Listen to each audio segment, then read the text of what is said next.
Então, perfeito. Boa noite a todos. Vamos dar início a mais uma noite de estudos em homenagem ao professor José Roberto Vieira.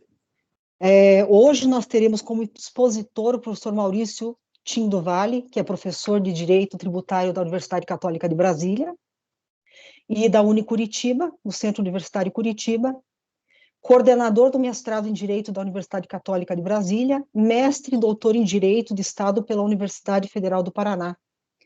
E como debatedor, o professor Rosaldo Trevisan, que é graduado em Direito Internacional pela PUC-Paraná e mestre em Direito Econômico e Tributário pela PUC-Paraná e doutor em Direito do Estado e Tributário pela Universidade Federal do Paraná, professor da Escola da Magistratura e coordenador da pós-graduação em Direito Aduaneiro e pós-graduação em Direito Tributário e Processo Tributário da Unicuritiba. Então, boa noite a todos. Os textos que serão objeto hoje da nossa discussão serão dois textos do professor Vieira. O primeiro, Imposto sobre Produtos Industrializados, Atualidade, Teoria e Prática.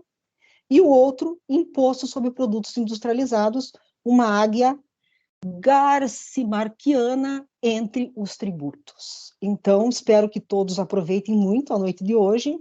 Não quero tomá-los muito tempo, né? Sobre a minha homenagem particular aqui ao professor Vieira, quero dizer que realmente é uma inspiração ser aluno do professor Vieira. Eu conheci o professor Vieira em meados de 2001, quando foi meu professor na graduação de Direito. Naquela oportunidade eu estava desesperada já, porque eu já havia deixado uma faculdade, já havia deixado praticamente outras 3 profissões para fazer Direito, e estava em dúvida se voltaria para engenharia ou não, enfim. E aí que eu digo quanto um professor bom muda, né, a perspectiva que nós temos das coisas. Eu não estava muito afeta ao curso de Direito, quase fui para o processo civil, porque eu tive uma excelente professora de processo civil, que foi a professora Graciela Marins, e numa noite fria de Curitiba, estava esperando o professor novo, que eu não sabia quem era, o professor atrasou um pouco, e entrou aquele senhor na sala com uma mala, foi tirando livros dentro da mala, e deu uma aula que, honestamente, a aula foi gabaritada. Foi a melhor aula que eu tive na minha vida. Esse era o professor José Roberto Vieira.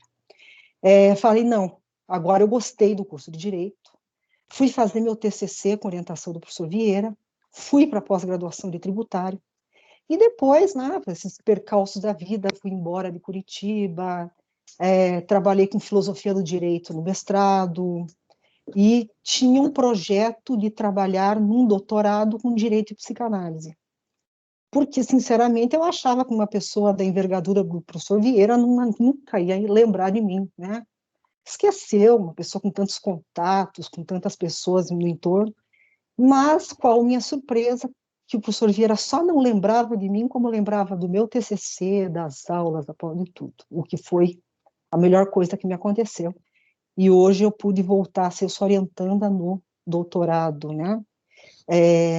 E eu sempre digo que hoje eu sou uma professora que advoga por causa do professor Vieira. O meu grande sonho era ser professora e hoje eu consegui concretizar. Herdei as aulas do professor na FAI, tá? E hoje eu tento imitar as aulas do professor. E sou muito feliz de poder aqui estar fazendo essa homenagem. Então, sem mais delongas, professor, muito obrigada por essa oportunidade de nós estarmos vendo seus textos e nos reunirmos aqui, uma oportunidade de fazer tantos amigos, né? E de um aprendizado tão profundo, interessante, e faço votos que Maurício e Walter Day se empolguem para que todo ano nós possamos ter um momento desse, né? Um momento do direito tributário, num mar de direito penal, num mar de outros tantos direitos que são midiáticos, mas que realmente não resolvem os problemas estruturais do Brasil, como o direito tributário. Então, eu passo a palavra na sequência para o professor Maurício. É sua palavra, Maurício. Thaís, querida, muito obrigado. São 19h20. Eu acho que vamos manter a sistemática dos 30 minutos, né, Thaís? Thaís, já para te dizer, bem, boa noite a todos, primeiro. Em primeiro lugar, boa noite a todos. Quero te dizer, Thaís, que ontem, após o término da sessão, foi uma sessão maravilhosa, debates muito interessantes. Vanderlei e eu conversamos ao telefone e vamos já marcar a segunda semana no ano que vem, se Deus quiser, presencialmente, porque aí, após o encerramento, nós temos aquele encontro com o Baco, né, em que vocês poderão presenciar esse que vos fala cantando na companhia de Baco Deslizes. O professor já teve essa visão, Vanderlei também, acho que não recomendam, mas a semana do ano que vem sairá. Tá ruim aí, Rosaldo? Tá ouvindo bem ou não? Não sei se o Rosaldo tá falando comigo, acho que não. Por um momento eu pensei que você estava cantando Deslizes. Não fiz isso, não fiz isso, não. Então, no ano que vem teremos essa reedição, já está feita a promessa pública aqui e gravada. Gostaria de agradecer todos os presentes, gostaria de agradecer que vocês desligassem também os microfones para que a gente não tivesse interferência. Quero agradecer todos os presentes, tanto da Federal do Paraná, quanto da PUC do Paraná, quanto da comunidade externa, quanto da Universidade Católica de Brasília. Eu vejo vários dos alunos do mestrado aqui. Isso me deixa muito feliz que eles estão aqui. Por quê? Porque eles veem que todos os comentários elogiosos que faço ao meu professor em sala não são exagerados, são absolutamente condizentes com a verdade. Eu gostaria de dizer para vocês que a sistemática que o Rosaldo e eu combinamos hoje é uma sistemática um pouco diferente. O Vanderlei e eu escolhemos dois textos, um de 98 e um mais atual, que é o da Águia Garcia Marquiana, mas eu queria falar um pouco sobre um livro de 93, sobre o livro clássico de 93. Eu não vou poder mostrar o livro clássico, a capa do livro clássico de 93, o professor já começa a rir, por quê? Porque depois, pessoal, de anos e anos e anos procurando esse livro, procuro o livro desde 2005, que foi quando tive aula com o professor Vieira, finalmente encontrei essa preciosidade num sebo. E, de imediato, comprei. E aí entreguei para o professor Vieira, lembro que entreguei em mãos, falei, professor, esse aqui eu quero uma dedicatória, aquelas boas, né, caprichadas, que o senhor costuma fazer. E eu tô com muito medo, se eu não confiasse muito no professor, eu acharia que já tinha perdido o livro, sabe, que é um livro esgotado, mas não posso mostrar porque o meu exemplar da minha preciosidade está com o professor Vieira. Está bem guardado, portanto. Esse livro de 93 é um livro que me impactou muito positivamente, que é eu tenho um xerox aqui, não vou mostrar para não ficar feio, é o IPI, a Regra Matriz de Incidência, Texto e Contexto, publicado pela Juruá, em 1993, e ele é um livro, na medida, eu diria, na medida, é um livro com 150 e poucas páginas, de texto mesmo, é um livro com com as referências bibliográficas, 154 páginas, mas ele não deixa de ser uma espécie de curso de teoria geral do direito tributário na primeira parte, né? Um livro que é dividido em 6 capítulos. O capítulo primeiro são as motivações, onde o professor trata da obscuridade jurídica, do momento jurídico. O capítulo 2 trata das perspectivas, né? Falando das primeiras intenções, da demarcação do objeto científico, do caminho constitucional para se desvelar de sentido o IPI, fala de princípios jurídicos. Aqui o professor fala de sistema jurídico e fala de sistema jurídico naquela esteira de sistemas nomológicos, proposicionais. O Vanderlei pode me lembrar depois, eu não lembro bem de cabeça essa parte. O professor fala do texto e do contexto normativo, da interpretação jurídica da linguagem, nesse capítulo 2. No capítulo 3, fala da regra matriz de incidência tributária, faz um apanhado geral da regra matriz de incidência tributária. No capítulo 4, analisa a hipótese de incidência tributária do IPI, falando do critério material, as relações, do conceito constitucional, que são operações jurídicas. Só estou fazendo um apanhado, já vamos falar de cada uma dessas coisas aqui num ritmo um pouco rápido, né? Fala das relações com o ICMS, com o ISS, dividindo aquela discussão entre obrigações de dar e obrigações de fazer, fala das funções da lei complementar, trabalha com a noção de industrialização, fala do IPI nas importações, o IPI na arrematação, trabalha com a noção de critério temporal e critério espacial, para no final desse capítulo 4,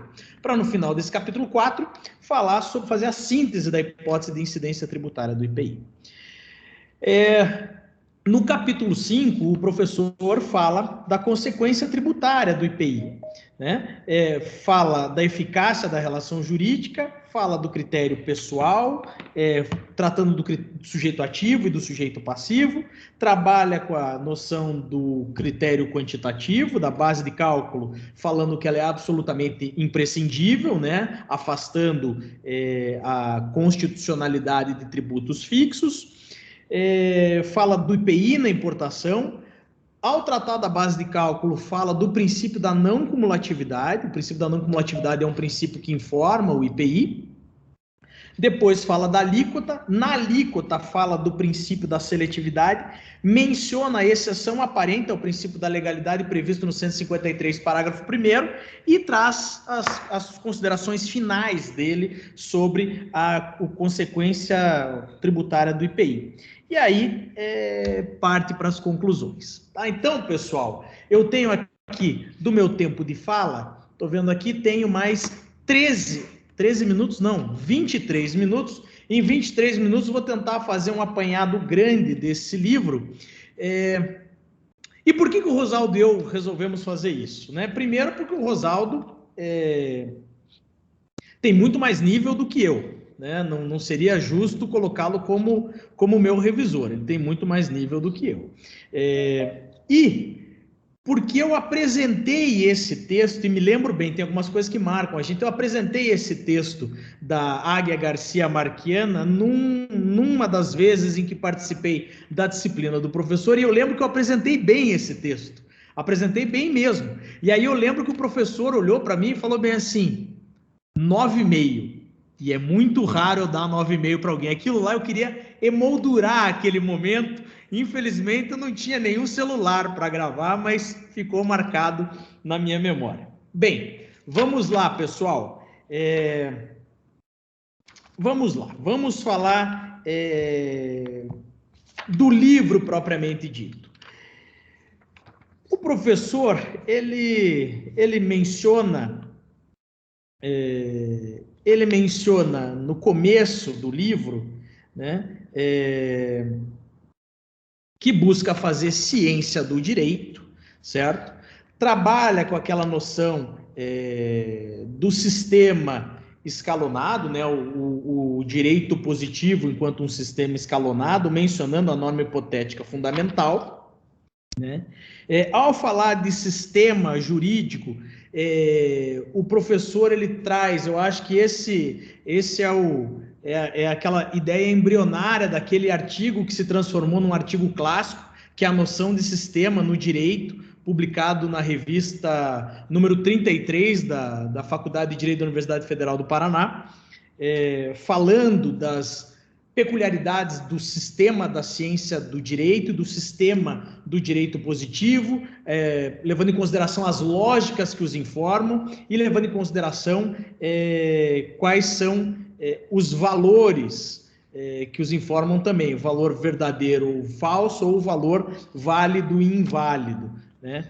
O professor também trabalha com a noção de princípios jurídicos enquanto normas de caráter especial. Lembremos que estamos falando de 93, o texto é de 93. Professor, com só um esclarecimento de fato aqui, o senhor escreveu o texto em 91 e 92, né?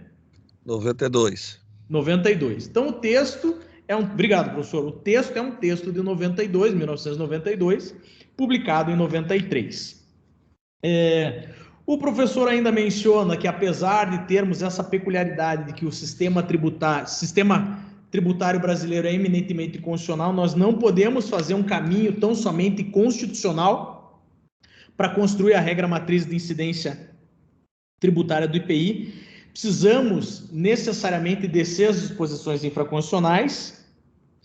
Olha, acabei batendo o olho aqui na página 43 desse livro, está dizendo aqui que a Constituição, não, diz assim, o diploma excelso não cria tributos. Vamos lembrar que em 2005 o professor Vieira, naquele livro, naquele texto mencionado pelo Walter Ley, muda de posição e explica a razão pela qual fez essa mudança de entendimento, né?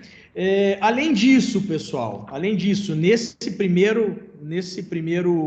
nessa primeira parte, o professor fala do texto e do contexto, lembrando que toda linguagem tem um significado de base e tem também um significado contextual, certo? Isso é absolutamente relevante. Lembrando de um livro conhecido por poucos, que é a regra matriz do IVVC, sua textualidade, do Orlando da Silva Leite Júnior. Comprei esses dias esse livro, professor, num sebo, um livro de capa azul e cinza, salvo engano meu. Não li ainda. Eu sei que o senhor vai dizer que o livro a gente tem que saber o interior, não o exterior, mas não li ainda.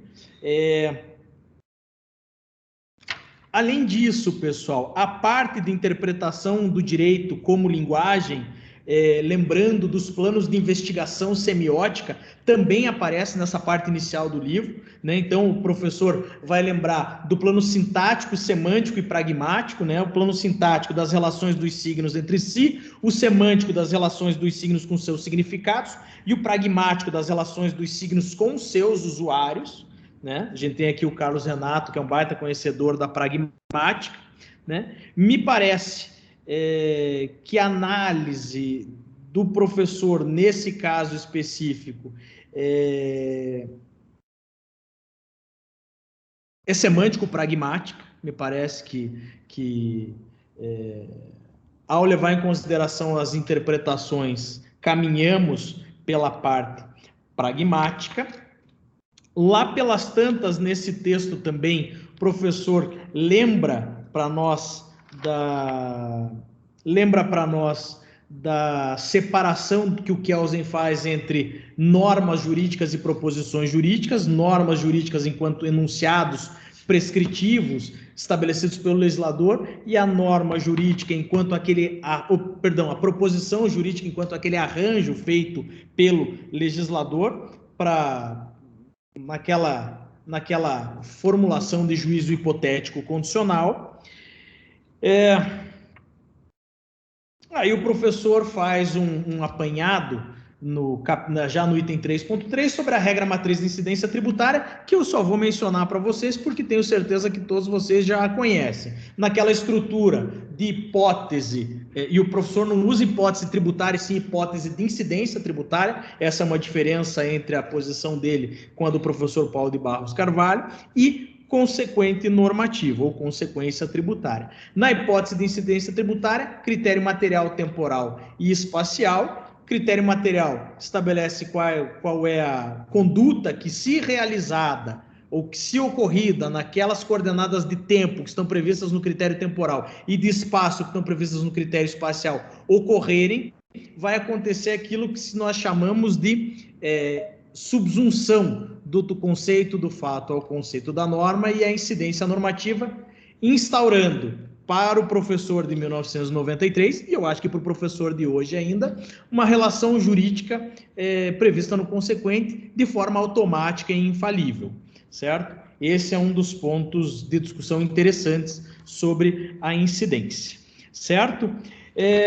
No consequente normativo, né, nós vamos ter a consequência tributária, a prescrição de uma relação jurídica, que é um vínculo jurídico que vai unir um sujeito ativo e um sujeito passivo em torno de determinada prestação. Essa prestação, vamos lembrar, pode ser uma prestação de dar, fazer ou não fazer, e o objeto dessa prestação pode ser patrimonial ou não. Se for, a gente vai chamar de obrigação, se não for, a gente vai chamar de dever. Eu vou ter na consequência tributária, então, um critério pessoal com sujeito ativo e sujeito passivo. Salvo engano meu, nesse texto, o professor ainda coloca na sujeição passiva o contribuinte e o responsável, e nós vamos ter também o critério quantitativo com a base de cálculo e com a alíquota, tá? Bem, partamos então, isso em breve síntese são as considerações mais gerais da obra, né? Partamos então para analisar o IPI propriamente dito, e todos vocês sabem, eu escrevi um livrinho verdinho sobre IPI, e aquele livro é um livro dedicado ao professor Vieira, está lá no começo do livro, ao mestre e amigo José Roberto Vieira. Então, quem tiver o livro pode mostrar aí, Walterley, eu sei que você deve ter, pode mostrar para dizer que está lá mesmo a dedicatória. Esse livro é um livro em homenagem ao professor Vieira. Bem, quando a gente vai analisar o critério material do IPI, nós temos no IPI, primeiro, um critério material constitucional. Muita gente pode pensar que a materialidade constitucional do IPI é um industrializar. Não é um industrializar. A materialidade constitucional do IPI é realizar operações com produtos industrializados. Isso é uma premissa absolutamente importante. Por que é uma premissa importante? Porque basta lermos lá o artigo 153, inciso 4º da Constituição Federal, que a gente vai ver que compete a União instituir imposto sobre produto industrializado, já industrializado. Ou seja, a tributação vai recair no momento ulterior à industrialização, ou seja, a industrialização é uma condição necessária, evidentemente, para a incidência do IPI, mas não é uma condição suficiente. Mas, Maurício, da onde que você tirou essa ideia de que a materialidade do IPI é realizar operações com produtos industrializados? Mole. Primeiro ponto, nós temos já o complemento do verbo, ou parcela do complemento do verbo, que é o produto industrializado. Produto industrializado é qualquer produto que tenha passado por um processo de industrialização que modifique a sua natureza, como está previsto lá na Lei 4.502 de 64. Não vou lembrar agora. 4.502 de 30 de novembro de 64. E, salvo engano meu, também tem uma disposição nesse sentido no Código Tributário Nacional. E se alguém quiser saber quais são as hipóteses de industrialização, dê uma olhada lá nos incisos do artigo 4º do decreto 7.212 de 2010, que é o regulamento do IPI, tá? Quando a gente vê o 153, inciso 4º, a gente vê uma parcela do complemento que é produtos industrializados.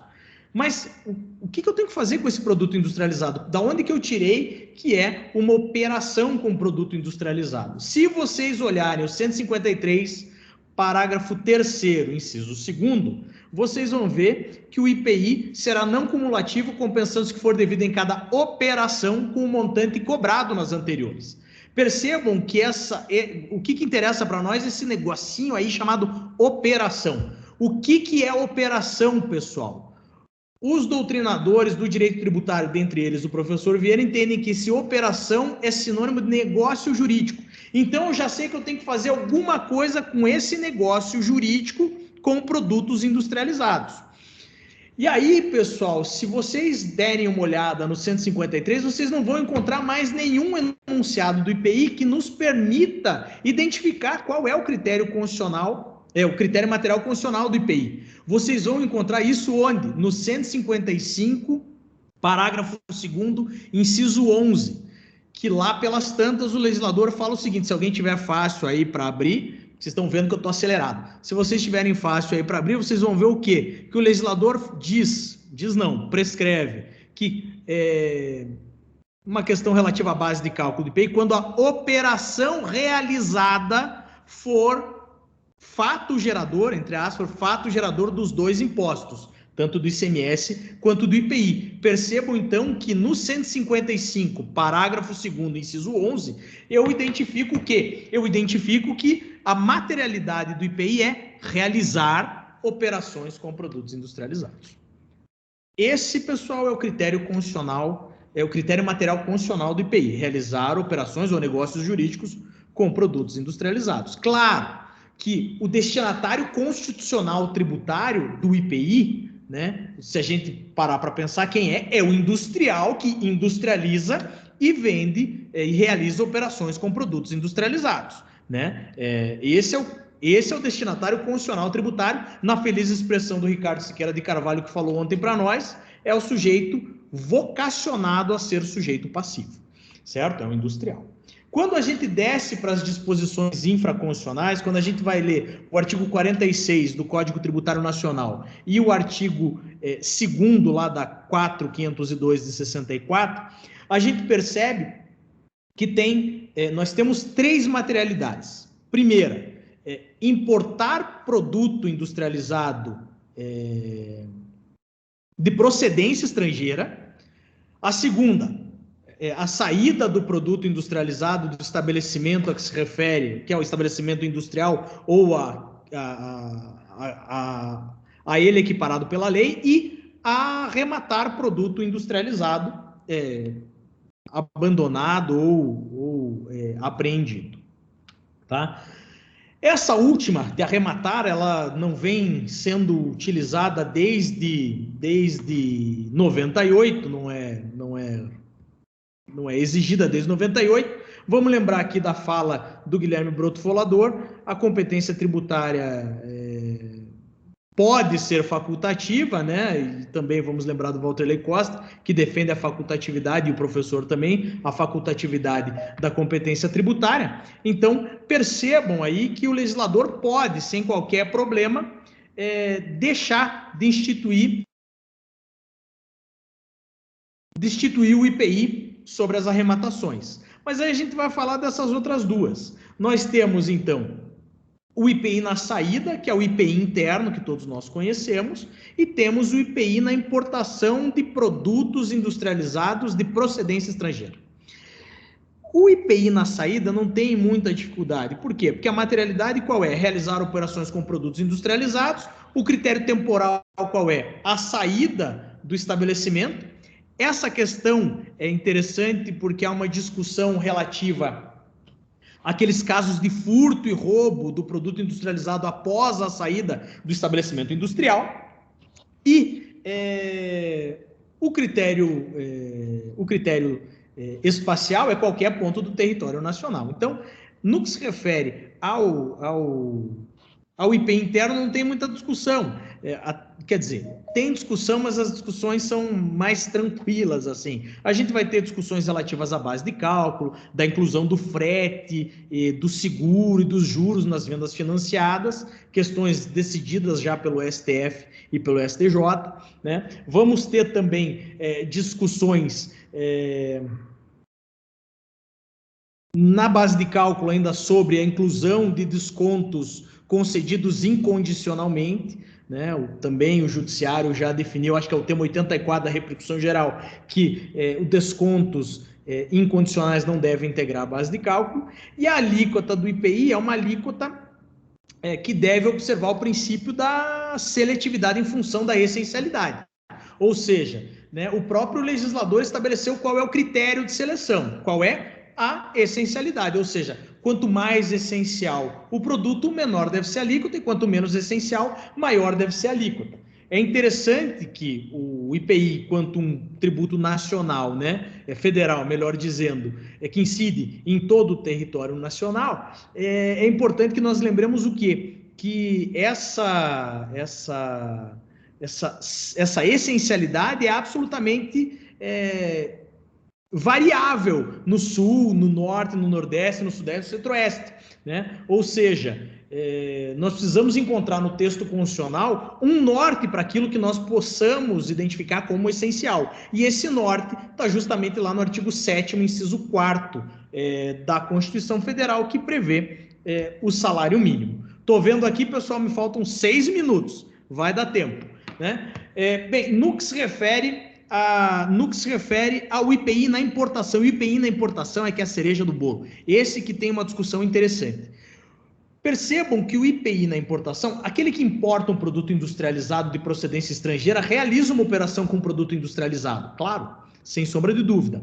Agora, percebam que há faixas de hipóteses que são coincidentes. Quais são elas? Quando o sujeito... Vocês concordam comigo, e está aqui uma das maiores autoridades do Brasil em imposto de importação, se não a maior, vou falar uma das maiores, Rosado, para não ficar chato, não parecer que eu estou rasgando muito a seda, mas quando a gente fala em importar, ou na hipótese de incidência do imposto de importação, a gente tem o quê? Importar produto estrangeiro, ou seja, produzido fora.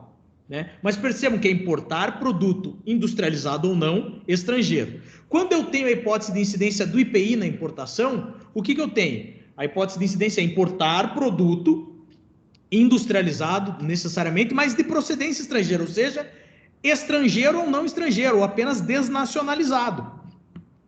E aí, pessoal, percebam que numa determinada faixa, a hipótese é exatamente a mesma nos dois. Qual? Quando eu importar produto industrializado estrangeiro. É a mesma hipótese de incidência. Quando eu vou no Código Tributário Nacional buscar qual é a base de cálculo do IPI na importação, o Código Tributário Nacional ainda remete ao artigo 20, inciso 2º, que tratava da base de cálculo do imposto de importação, que era, à época, o preço normal que foi estabelecido em 1948 pela definição de valor de Bruxelas, que foi uma convenção da qual o Brasil não participou, mas se valeu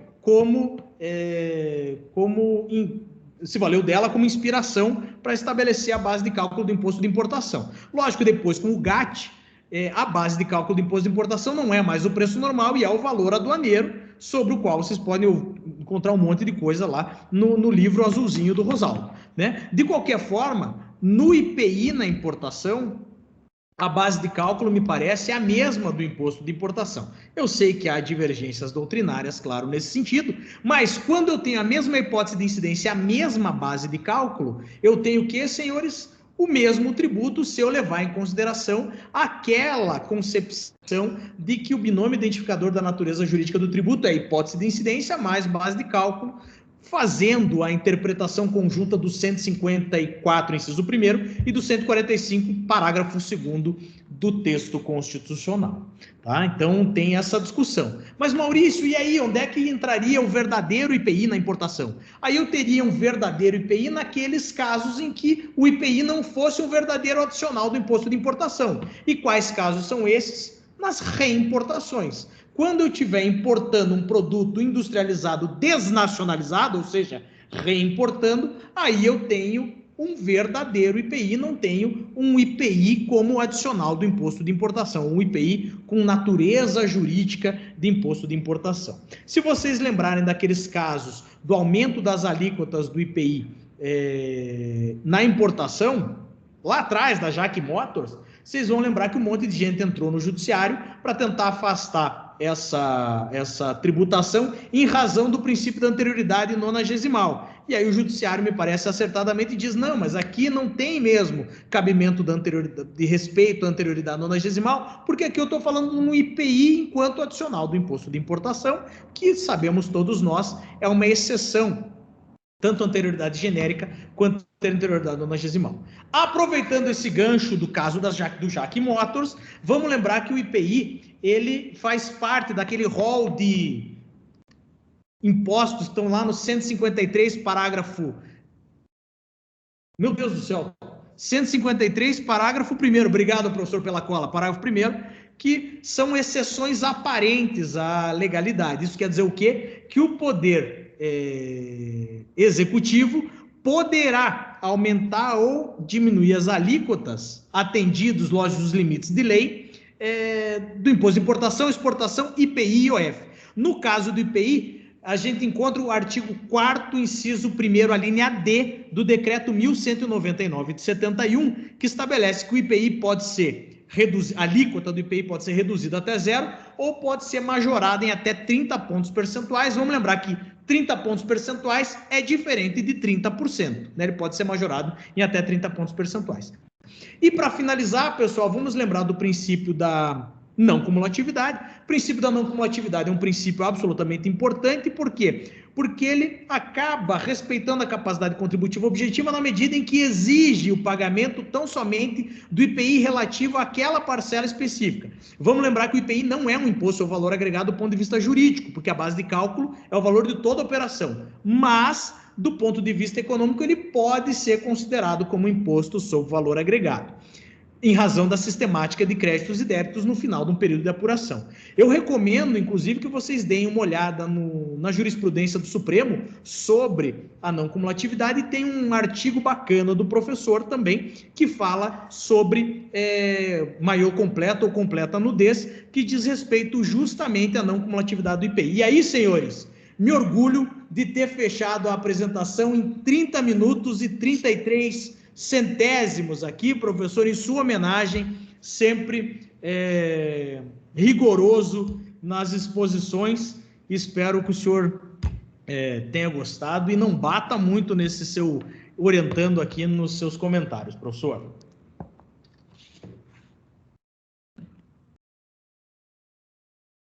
Acabei, viu, Thaís? Palavra é de vocês. Ok. Muito bem, Maurício. Obrigada pela excelente participação, bem-humorada, como é de costume. Então, eu passo na sequência, pelo mesmo tempo, para o professor Rosaldo, a réplica ou seus comentários dentro do combinado de vocês, então. Professor Rosaldo. Obrigado, Thaís. Dentro do nosso combinado não tem exatamente uma réplica, né? Eu vou tentar agregar algumas considerações especificamente em relação aos dois textos, agora com a responsabilidade não só de concluir, deixa até anotar o horário aqui, 19h53, não só com a responsabilidade de concluir nos 30 minutos, mas com a responsabilidade de tentar ao menos igualar o 9,5 na apresentação do artigo referente à águia garcia-marquiana. Tá? A ideia da exposição é trabalhar primeiro a razão e o agradecimento do convite pela homenagem ao professor José Roberto Vieira, que foi igualmente meu orientador no doutorado.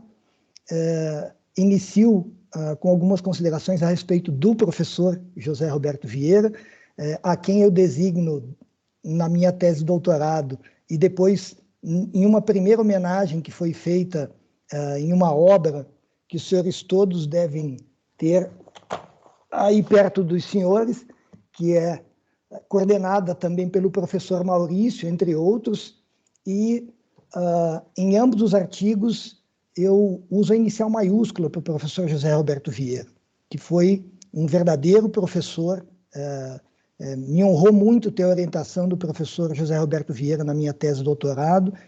Se ela teve um rigor tanto técnico-científico quanto terminológico, isso se deve ao professor José Roberto Vieira. O agradecimento que o Maurício faz no prefácio basicamente no mesmo sentido, mas mais poético do que o meu agradecimento. Meu agradecimento é com a frase newtoniana dos ombros de gigantes. Na verdade, não é de Newton, né? Newton só usa essa frase na sua observação. Aliás, eu recentemente publiquei um artigo onde eu estou tentando explorar de onde vem exatamente essa frase nos ombros de gigantes. Estou trabalhando nisso. E o professor José Roberto Vieira é um dos gigantes nos ombros de quem eu me apoiei aí para escrever a minha tese de doutorado.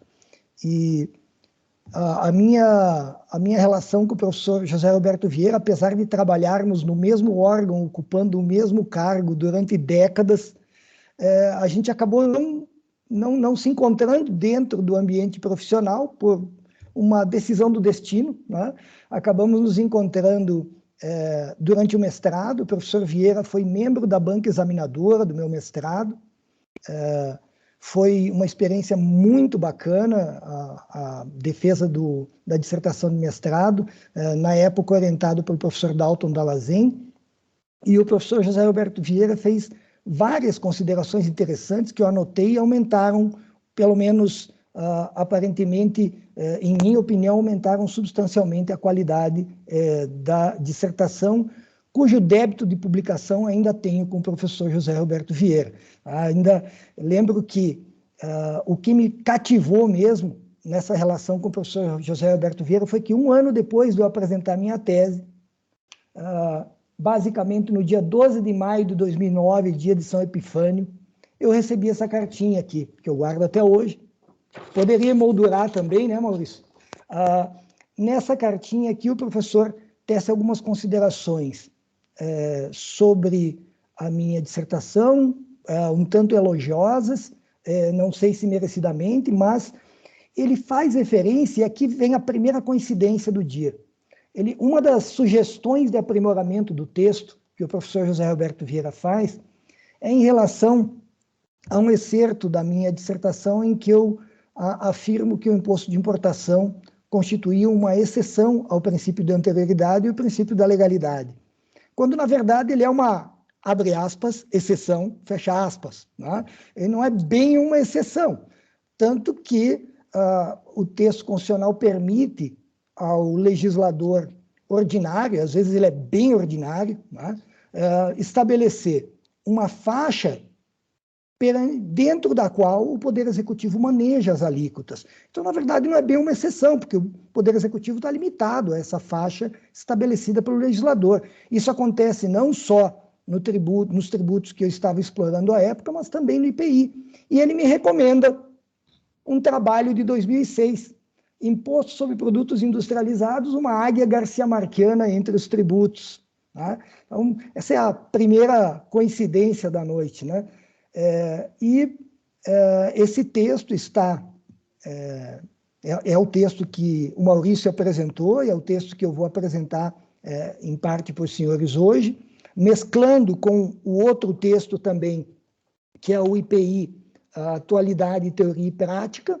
Os dois têm por base o mesmo pressuposto, né? O pressuposto de que o IPI não está condenado à morte. Esse é o norte dos dois artigos. O IPI não está previamente condenado à morte, como o Santiago Nazar. Né? E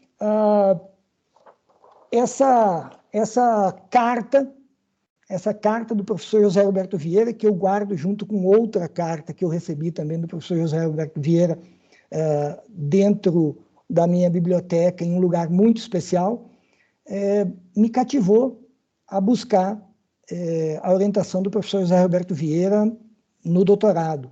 Acabei logrando êxito nisso, agradeço ao professor pela orientação e foi uma jornada muito interessante em todos os pontos de vista, pessoal, profissional, e fez com que o meu trabalho crescesse nessa jornada de revisões que a gente teve. E essa talvez seja uma das coisas que o professor Vieira demonstrou e que eu busco ao máximo demonstrar também com meus alunos.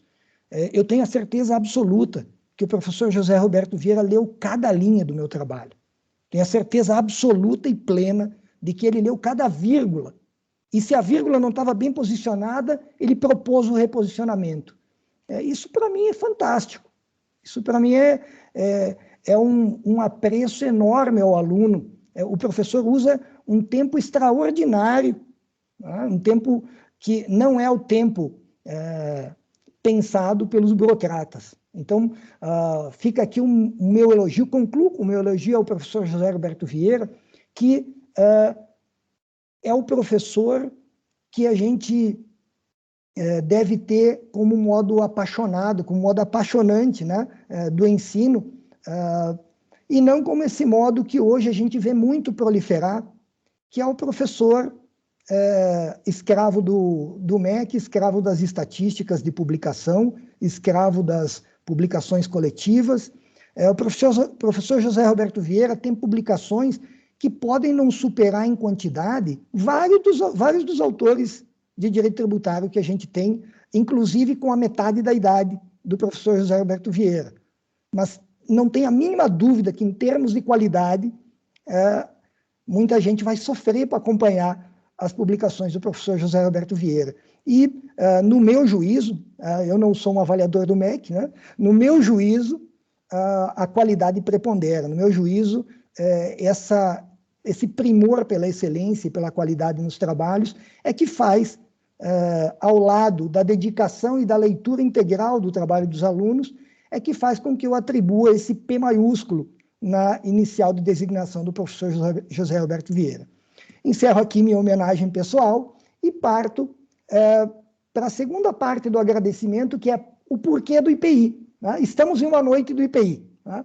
Essa noite do IPI nós temos o prazer de contar aqui com os autores das duas melhores obras sobre IPI que eu conheço. Tá? Temos o professor José Roberto Vieira e o professor Maurício, que são dois especialistas no tema de IPI, duas referências nacionais no tema de IPI, autores das duas principais obras sobre esse tema que a gente tem publicadas no país. Me honra esse convite, mas dificulta um pouco mais o meu trabalho, porque eu sou um elemento estranho, um alienígena aqui entre dois especialistas no IPI. Já trabalhei com IPI, já julguei por 8 anos processos de IPI, mas isso me lembra 26 de dezembro de 2002. Em 26 de dezembro de 2002, eu trabalhei na confecção do regulamento aduaneiro em 2002, de abril a dezembro de 2002. E nós trabalhávamos na coordenação de tributação em uma sala, e na sala ao lado estava a equipe que estava elaborando o decreto 4544, o regulamento do IPI de 2002. Nós conversávamos no cafezinho, discutíamos algumas coisas que estariam em ambos os regulamentos. Acabou havendo divergência entre os regulamentos do IPI e aduaneiro em alguns temas, mas foi uma ocasião em que um aduaneiro esteve no meio de duas autoridades máximas em IPI. Por quê? Estou falando não de mim agora, mas sim do regulamento aduaneiro, que é o decreto 4543 de 2002, que supera em um número o decreto 4542 de 2002, que é a tabela de incidência do IPI, vigente à época, e tem um número a menos do que o decreto 4544 de 2002, que é o regulamento do IPI, então vigente de 2002. Então, numericamente, a gente tinha lá em 26 de dezembro, os 3 decretos foram publicados no mesmo dia, tá? Um decreto aduaneiro no meio. Não me pergunte por que não colocaram na sequência os 2 do IPI, o aduaneiro antes ou o aduaneiro depois, mas acabou ficando, então, numericamente, dois decretos de IPI e um aduaneiro no meio. É mais ou menos o que acontece hoje. Nós temos aqui duas referências nacionais de direito em relação ao IPI e um aduaneiro no meio. Eu sou só o aduaneiro no meio. Vou apresentar os textos com a preocupação de traçar algumas possíveis reflexões, sem a mínima pretensão de conclusividade em relação a essas reflexões, mas primeiro vou simplesmente apresentar a estrutura dos textos. Como eu disse, os textos partem basicamente ambos de uma mesma premissa, a premissa de que o IPI, tá, que é um imposto que deriva lá de 1891, tá? O professor faz até referência no livro, no artigo sobre impostos industrializados, uma águia Garcia Marquiana, tem uma referência lá na página 169 ao IPI, ou ao Imposto sobre Consumo, né, e a outras denominações, em 1891, e em nota de rodapé o professor referencia uma pessoa que publicou sobre o IPI, foi ministro do STF, Augusto Olímpio Viveiros de Castro, publicou sobre o IPI, mas antes de publicar sobre o IPI, ele publicou uma obra que é tida como uma das primeiras obras aduaneiras do Brasil. Ele escreveu sobre o contrabando em 1899. Tá? Não conheço nenhuma obra científica aduaneira, e veja, escrever em 1899 sobre o contrabando com referências à doutrina e à jurisprudência comparada da Espanha, de Portugal e da França. Era muito difícil uma pessoa, naquela época, ter acesso a direito comparado, em 1899. Para a felicidade de todos, essa obra é pública hoje, lá na Biblioteca do Senado. Você encontra ela digitalizada, quem tiver curiosidade. A obra O Contrabando, do ministro Viveiros de Castro, está disponível para leitura. E tem um outro aduaneiro que persegue o nascimento do IPI, agora o nome. Tá? Oswaldo da Costa e Silva, que foi uma pessoa que participou da elaboração do Decreto-Lei 37 de 1966 e de outras normas importantes da década de 60, narra que o professor Gerson Augusto da Silva, que foi membro da comissão elaboradora do Código Tributário Nacional e tinha trabalhado em uma versão de Código Tributário em 1953 ainda, né? Ele é economista e médico, olha só que coisa interessante, né? Um economista e médico que participou de quase todas as normas tributárias importantes que o Brasil teve por 3 décadas. E nesse livretinho, Estudos de Integração e Harmonização Tributária, é uma coleção, ó, essa daqui eu estou quase completando, eu procuro em sebo toda hora também completar essa seleção. Eu não tenho os 19 números dela, mas estou tentando completar. Esse é o número 8. Essa coleção é em homenagem ao Gerson Augusto da Silva. E aqui um dos partícipes desse processo de elaboração, alguém que viveu in loco essa discussão, diz: mais tarde, em um outro anteprojeto de lei, Gerson Augusto da Silva sugeriu e foi adotada a denominação para o novo tributo de Imposto sobre Produtos Industrializados. Segundo Oswaldo da Costa e Silva, então, um dos pais do nome da mudança de imposto para consumo para imposto sobre produtos industrializados foi também o aduaneiro, Gerson Augusto da Silva, que participou de várias discussões internacionais no âmbito da ALAUC, então, nem existia lá, a ALAUC de 1960, né? E de outros foros internacionais. E provavelmente é a pessoa que fez constar no Código Tributário Nacional essa menção que o Maurício referiu no artigo 20, que deriva da definição de valor de Bruxelas, porque provavelmente os tributaristas à época não conheciam a definição de valor de Bruxelas. A única pessoa que tinha contato com esses acordos internacionais no comitê elaborador era o Gerson Augusto da Silva.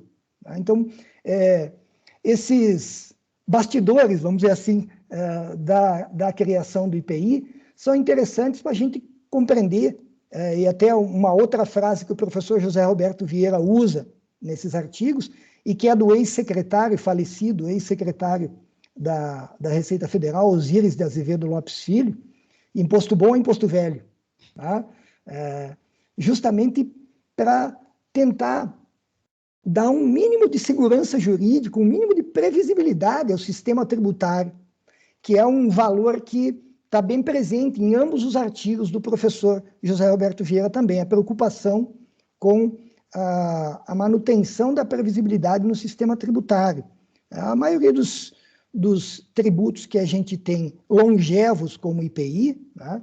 E aí vem todo esse comentário inicial da obra do professor que se refere à Águia Garcia Marchiana, e que é nada mais, nada menos do que algo que tinha sido só suscitado, e agora eu já estou fazendo um paralelo entre os dois artigos, essa menção a Santiago Nazar já existia nesse artigo do IPI Atualidade, Teoria e Prática de 1998.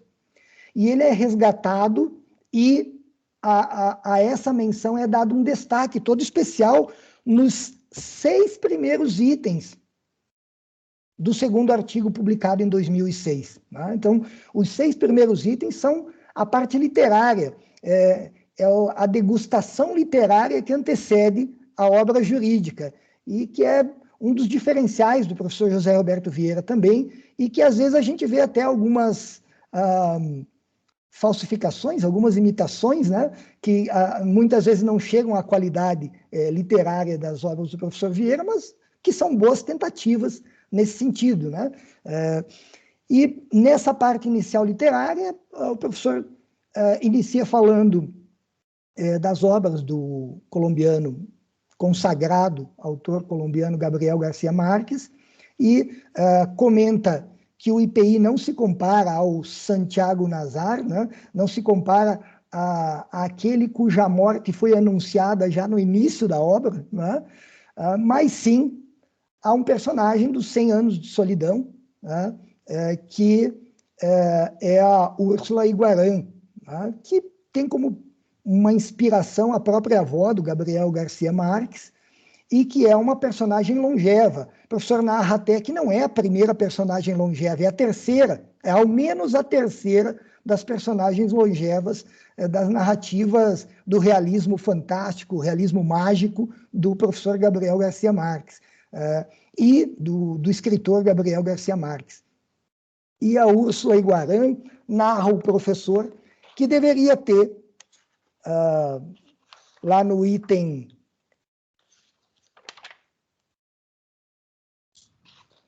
6, né? Narra no finalzinho que ela havia perdido as contas da sua idade, mas deveria ter entre os 115 e os 120 anos. Bem, agora o IPI tem mais. Então, em tese, no dia que falamos hoje, o IPI já supera, inclusive, a idade estimada da Úrsula Iguarã. Né? Então, é um imposto longevo, tá? Um imposto, diriam os eufemísticos, um imposto na melhor idade. Né? Esse imposto sofreu tratamentos distintos e um aprimoramento legislativo com o passar do tempo. Essas discussões sobre a regra matriz de incidência que o professor Maurício levanta estão presentes nos artigos aqui também. Tá? Esses artigos sucedem o IPI texto e contexto, então eles são uma versão mais reduzida e enxuta, né? É um sumo do texto, sem, às vezes, o aprofundamento de alguns itens em que a gente tem que beber lá na fonte, no IPI texto e contexto, e aí eu já lanço alguns primeiros temas para reflexão, quando o professor José Roberto Vieira estabelece logo de início uma distinção entre mercadoria e produto. Essa distinção ela é presente no IPI contexto, é presente também no Águia Garcia Marquiana entre os tributos e presente no Teoria e Prática. Aliás, quero fazer um comentário sobre o título, já que eu fiz o comentário sobre o título da Águia Garcia Marquiana. Falei de Garcia Marques, falei da Úrsula Iguarã, mas não falei da águia, né? Do envelhecer como uma águia, né? do envelhecimento pomposo, né? Do envelhecer como uma águia que está ao final. No começo, o professor já usa a expressão latina de Terêncio e São Jerônimo para o envelhecimento da águia, pomposo. Né? A gente tem vários tributos aí que são fênix e não águia. Né? O IPI é uma águia. A gente tem esses de movimentação financeira são fênix, eles nascem e renascem. Né? A gente discute aqui um tributo amadurecido, que é o IPI. E nessa regra matriz de incidência do IPI, em ambos os textos é comentada uma distinção entre mercadoria e produto. Isso é relevante não só para a distinção do âmbito de incidência do tributo, do IPI, mas também para aquela segunda discussão que o Maurício também já propôs para reflexão, que é de uma eventual coincidência de âmbito de incidência com o imposto de importação. Por quê? Porque no imposto de importação a gente tem uma confusão entre a terminologia que a Constituição usa, produto, e a Constituição que as normas de hierarquia inferior usam. O Código Tributário Nacional, copiando o produto da Constituição, e o Decreto-Lei 3766, que usa uma terminologia internacional que é mercadoria.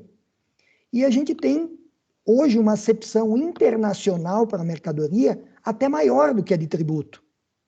Internacionalmente, a energia elétrica é uma mercadoria. O gás é uma mercadoria. Então, essa distinção entre gênero e espécie de mercadoria e produto, ela é traumática no Brasil, a ponto de vários autores na década de 70 e 80 entenderem que ao decreto-lei, no momento em que o decreto-lei 37 de 1966 se referiu à mercadoria, que ele estaria restringindo o âmbito de incidência dos tributos de importação, quando isso não era verdade, porque a palavra mercadoria simplesmente deriva de uma tradução de acordos internacionais, onde ela é entendida como sinônimo de bem. Quando você vê os acordos escritos em inglês e francês, em que a versão em inglesa tá goods e a versão em francês está marchandise, e devem significar exatamente a mesma coisa, a gente não pode entender que um tratado internacional significa algo em um idioma e um algo distinto no outro idioma, sendo esses dois idiomas autênticos. Tá? Então, essa expressão, esse termo mercadoria no direito internacional tem um contexto que difere do nosso contexto nacional. Isso ocasionou muitos transtornos para vários tributos. Para o ICMS, por exemplo, a Constituição teve que ser emendada para colocar mercadoria ou bem onde dizia mercadoria, justamente por essa acepção restrita. Então, esse primeiro ponto é interessante para reflexão. Até que ponto um é gênero e o outro é espécie, entre mercadoria e produto? Ou será que existiria uma intersecção entre esses dois conceitos e eu teria uma parte autônoma, tanto de mercadoria quanto de produto? Tá? A segunda reflexão seria no propósito, e o professor José Roberto Vieira explica muito bem o propósito de a legislação do IPI usar a palavra procedência, tá? No âmbito de incidência, no universo de incidência. É claro, se a gente não tivesse a palavra procedência no âmbito, na hipótese de incidência do IPI, significaria um convite à triangulação. O professor chega a comentar isso, né? Seria um convite à triangulação, porque se eu vender uma mercadoria para o professor José Roberto Vieira aqui no Brasil, ela vai ser tributada pelo IPI. Mas se eu vendesse para alguém lá no exterior, sabedor de que não incide IPI na exportação, tá? E esse alguém lá no exterior vendesse para o professor José Roberto Vieira e, pelo fato da mercadoria ser de origem brasileira, não incidiria também o IPI, ninguém mais venderia mercadorias no mercado interno. Todo mundo triangularia mercadorias com o exterior para fugir da incidência. Então, daí a necessidade de, no IPI, a gente ter o critério procedência e não o critério origem, o que é um fator distintivo. E aí, endosso totalmente as palavras do professor José Roberto Vieira em relação à adoção do critério procedência e em relação ao fato de isso distinguir o IPI do imposto de importação. Também concordo que distingue do ICMS pela amplitude da palavra mercadoria. Agora, se distingue do ICMS pela amplitude da palavra mercadoria e no imposto de importação eu uso também a palavra mercadoria com essa mesma amplitude, aí eu lançaria uma terceira reflexão, tá? Se essa distinção não aconteceria também no âmbito de incidência do IPI devido nas importações. A ressalva que o professor faz, que o professor José Roberto Vieira faz em relação ao IPI incidente nas reimportações, é muito interessante também do ponto de vista terminológico, porque adota, mesmo sem fazer uma referência expressa à legislação internacional, adota o conceito internacional de reimportação. A gente aqui no Brasil está usando um conceito um pouco diferente de reimportação e que deriva de uma portaria de 1988, uma portaria do ministro da Fazenda, 300, que já foi até revogada, mas como não apareceu nenhuma outra no lugar, ainda é usado no Brasil reimportação como o retorno de uma mercadoria que foi exportada a título temporário. Toda a nossa legislação nacional trata a reimportação como o retorno de uma mercadoria exportada a título temporário. Quando internacionalmente, reimportação significa o retorno de uma mercadoria exportada. E é nesse sentido que o professor José Roberto Vieira usa. Tá? Então, vamos dizer que nesse aspecto está correto o professor José Roberto Vieira, está errado todo o nosso direito positivo infralegal, que acabou adotando um conceito de reimportação mais restritivo do que o adotado em tratados internacionais, como a Convenção de Quioto Revisada. A Convenção de Quioto Revisada, no seu anexo específico B, capítulo 2, define reimportação exatamente como está na obra do professor José Roberto Vieira. É claro que a obra do professor José Roberto Vieira antecede a própria redação da Convenção de Quioto Revisada, que foi publicada em 1999. A gente tem um desses textos que é de 1998, anterior à própria redação da Convenção de Quioto Revisada. Tá? Então, em relação ao texto 2, que trata de teoria e prática, é interessante também destacar a resistência do professor a essa dicotomia aristotélica entre teoria e prática, né? Um sem o outro, e ele usa exemplos muito elucidativos. Começa com o exemplo do futebol, né? O jogador que sabe muito bem como manusear a bola, como jogar, mas não conhece as regras do jogo. Ele é tão deficiente como aquele jogador que estudou todas as regras do jogo, mas na hora de chutar a bola não tem nem ideia de como fazê-lo, né? Então, teoria e prática são indissociáveis, né? Não existe uma obra tão somente teórica ou tão somente prática. Não existe obra teórica e obra prática. Existe obra boa e obra ruim, tá? Essa é uma citação também do livro do professor José Roberto Vieira, referida, né, no artigo do professor José Roberto Vieira, em relação à teoria e prática. No que se refere ao tema que é a intersecção final entre os dois artigos, veja que eu estou tentando resumir os dois artigos ao mesmo tempo para não correr o risco de uma avaliação individual daquele artigo lá da Águia Garcia Marquiana competindo com o 9,5 do Maurício. Tá? Então, eu estou apresentando os dois ao mesmo tempo para não ter nenhum vestígio de comparação entre os trabalhos. Eu não quero fazer qualquer comentário exclusivo em relação a um. E na área de intersecção, que é a regra matriz de incidência tributária, no aspecto do critério material, o reimportar tem essa vertente internacionalista implícita. Apesar de não haver uma referência ao direito internacional no texto, ele é mais adequado terminologicamente ao direito internacional do que a terminologia que a gente vem usando desde 1988, provavelmente de forma equivocada no Brasil, para dizer o que é uma reimportação. No que se refere ao critério temporal, eu só queria agregar que nós estamos mudando a terminologia, né? Com o Acordo de Facilitação do Comércio da Organização Mundial do Comércio e com a Convenção de Quioto revisada, o Brasil não mais vai usar a palavra desembaraço. As últimas normas publicadas pela Receita Federal, as últimas instruções normativas, já estão usando a palavra liberação, que é a palavra que consta tanto na Convenção de Quioto quanto no Acordo de Facilitação do Comércio do OMC. Com o passar do tempo, nas novas redações do regulamento aduaneiro, a gente vai adequar a essas normas que, segundo o entendimento do STF, possuem hierarquia de lei, né, de status de paridade com a lei, que são o Acordo de Facilitação do Comércio do OMC.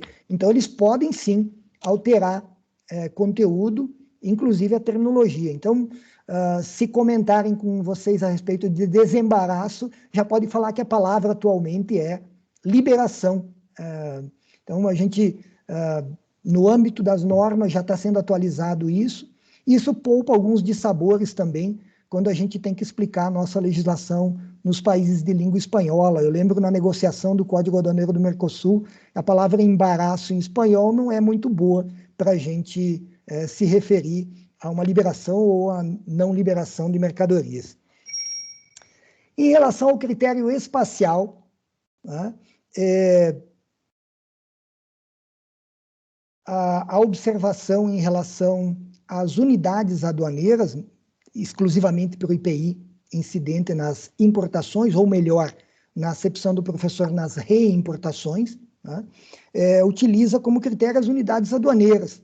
E a gente teve um problema com o ICMS que eu não sei como ele ainda não aconteceu com o IPI. Né? A Lei Complementar 87/96, a Lei Candir, ela teve que ser alterada para incluir uma hipótese que é muito comum, que é a liberação da mercadoria ou a entrega da mercadoria antes da liberação. Isso acontece em alguns casos. Mercadoria perigosa, perecível, com risco de explosão, a aduana muitas vezes libera a mercadoria, a aduana entrega a mercadoria antes da liberação. A gente chama isso de entrega antecipada. A legislação do ICMS foi alterada para dizer que o fato gerador, tá, entre aspas, o fato gerador, é o desembaraço, mas nos casos em que exista entrega antecipada, ele será entrega antecipada. Para o IPI isso não foi feito. Então, veja, o problema é o mesmo. Eu não sei por que isso não foi alterado para o IPI ainda, mas o problema é o mesmo. Né? Em relação ao critério quantitativo, a gente tem realmente aqui uma exceção entre aspas, e aí eu endosso absolutamente a observação que o professor fez há mais de uma década em relação à minha dissertação de mestrado. Realmente não é uma exceção, é uma exceção entre aspas, né? A determinação de alíquota pelo Poder Executivo. Veja que dentro de limites, às vezes até inimagináveis, né? Porque se, como o Maurício disse, a gente pode majorar em 30 pontos percentuais ou reduzir a zero, imagine, por exemplo, a alíquota do cigarro. Senhores, não sei se sabem, a alíquota do IPI do cigarro hoje é de 300%. Então, o Poder Executivo tem como margem de manejo para esse produto de 0 a 330. É uma boa margem de manobra de alíquota, né? De 0 a 330%. E a gente ainda tem aquele universo que o professor descreve em ambos os artigos também, muito reduzido e cada vez mais reduzido. Inclusive, alguns dos produtos que o professor descreve com alíquota específica já não tem mais alíquota específica. A Receita Federal vem trabalhando para reduzir o universo de alíquotas específicas, o que parece justo. Né? As alíquotas específicas tendem a ser injustas, tendem a tributar de forma igual produtos desiguais. Né? Então, elas tendem a ser materialmente injustas. Eu comecei às 19h28. Não, 19h53. 20, já passei, hein, Maurício. Já passei. Então, eu vou encerrar deixando no ar essas reflexões. No tempo não tem nem como, não vou deixar no ar essas reflexões que eu fiz em relação à amplitude de termos como mercadoria e produto, a própria possibilidade ou não de o IPI importação ser um adicional, ou se ele tem, de fato, uma coincidência relevante de hipótese de incidência e de base de cálculo, porque ele teve uma base de cálculo um pouco diferente, né? Acrescentou o valor do imposto de importação ao valor aduaneiro e acrescentou também encargos cambiais, embora eles não existam hoje. Né? Esse problema não existe nas reimportações, porque nas reimportações acrescentar o imposto de importação vai ser acrescentar zero. Né? Então, nas reimportações não existe. Mas, no que se refere ao IPI como tributo nivelador, que tem por função igualar a tributação internacional com a estrangeira, é um problema. E já discuti esse tema várias vezes com o Maurício, nunca conclusivamente, tá? Não pretendo ser conclusivo nesse momento em relação a esse tema. Eu pretendo sim ser conclusivo o dia que escrever sobre isso. E acho que essa é uma experiência que eu trago lá do CARF. A gente analisava em julgamento vários itens e parecia que o melhor caminho era A ou B. E aí a gente pedia para redigir um voto vista.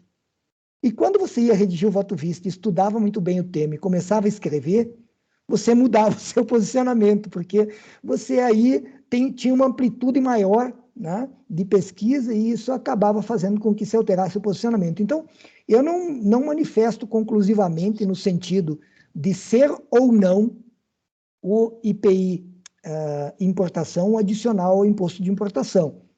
Não refuto de forma alguma e nem endosso.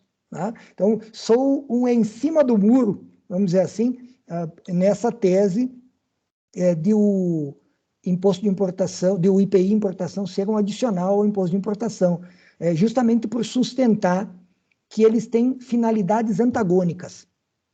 Tá?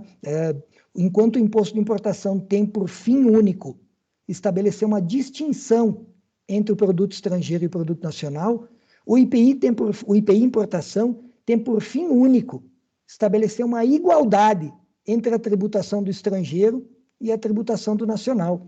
Então, esse antagonismo na própria finalidade da criação dificulta, tá? A não ser que eu siga estritamente só o binômio base de cálculo e hipótese de incidência, e ainda nesse binômio eu não vou ter perfeitamente a configuração, isso dificulta realmente uma manifestação conclusiva em relação à tese. Encerro por aqui minhas observações.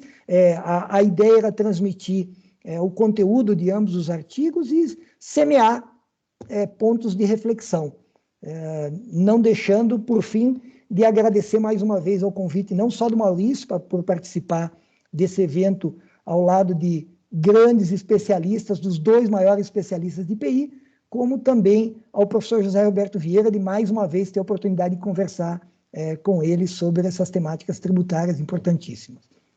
Obrigado. Passo a palavra a Thaís novamente. Nós que agradecemos, professor Rosalvo. Eu não quis interrompê-lo porque estava tão interessante a sua fala que, inclusive, até aprendi algumas coisas aqui que eu já anotei e vou aí oportunamente usar. Então, agora nós vamos abrir a palavra para as perguntas, para os debates, né? Lembrando que quem se sentir melhor em mandar as suas perguntas ou comentários, contribuições por escrito, o nosso chat não foi habilitado, então eu vou passar um número aqui para quem quiser fazer uso aí da palavra escrita. A primeira pessoa que levantou a mão foi o Walterley, então a palavra é sua, Walterley. Obrigado, Thaís. Hoje, quem tem acompanhado todos os dias aí, sabe que o Maurício, na metade da intervenção do revisor, ele já estava com a mão levantada. Então, hoje eu fiquei na expectativa, aí, se mesmo ele sendo expositor, se ele ia levantar a mão aí, fiquei aguardando, Maurício. Como você não levantou, eu levantei a mão aqui. Eu iria fazer 2 perguntas, mas pelo transcorrer do horário, para que todos possam falar, eu vou reduzir a uma pergunta só. Mas antes quero dizer, em relação ao livro do Maurício, que é o maior exemplo que alguém pode ir a partir do mestre, né? O Maurício, no livro dele, diz que os princípios constitucionais reforçam uma posição que o professor Vieira, no livro dele, trata, mas não trata tão profundamente, e chama de regras matrizes, enquanto o professor diz regra matriz, né? Então, é um exemplo que você não vai contra o mestre, você vai além do mestre. É o trabalho do Maurício e o trabalho do professor Vieira, a gente olhando os 2 na sequência. O Wittgenstein, do final, né, dizia que a linguagem é usada de um jeito ou não é usada de um jeito. O Hart, que frequentou as reuniões, passou isso no direito, né, que o direito tem as interpretações claras e tem os casos ambíguos, mas, de toda sorte, as palavras são usadas ou não são usadas de uma determinada forma. Quando, em 88, se usa produto industrializado, sem aqui eu dizer como se usava, questões de semântica, mas em 88, a minha pergunta é, se usava produtos industrializados de uma determinada forma.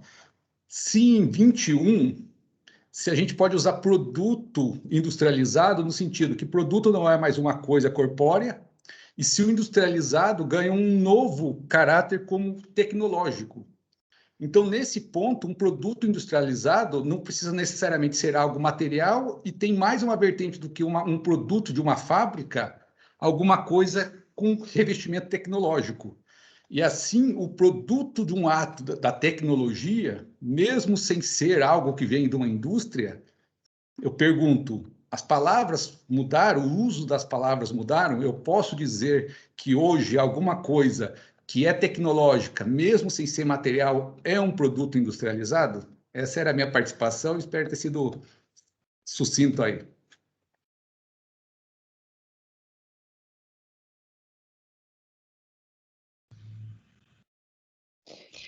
Você perguntou para o professor Maurício ou para o professor Rosaldo?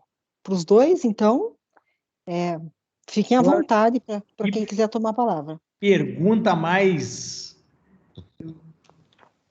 de Walterley mesmo, né? Quer começar, Maurício? Tá contigo, começa com... Cara... Quer que eu comece, eu começo. Quer começar? A minha tendência é lembrar que conceito de produto industrializado lá de 88 foi utilizado para definir competência tributária. Então, não sei até que ponto eu posso fazer um alargamento desse conceito por mera interpretação, né? Lembrando que a gente trabalha com conceitos e não com tipos, né? O raciocínio é de conceito, não de tipo aqui, me parece. Então, a minha tendência, assim, de bate-pronto, seria responder para você que o produto industrializado ou a operação com produto industrializável passível de incidência de IPI é aquela concebida em 88. Essa seria a minha resposta para você. Mas minha opinião é mais ou menos no mesmo sentido, mas a gente tem que ficar preparado para, às vezes, o legislador, como eu disse, às vezes o legislador ordinário é mais ordinário do que a gente pode pensar, né? E acaba redefinindo institutos. A gente viu isso acontecer já com vários institutos.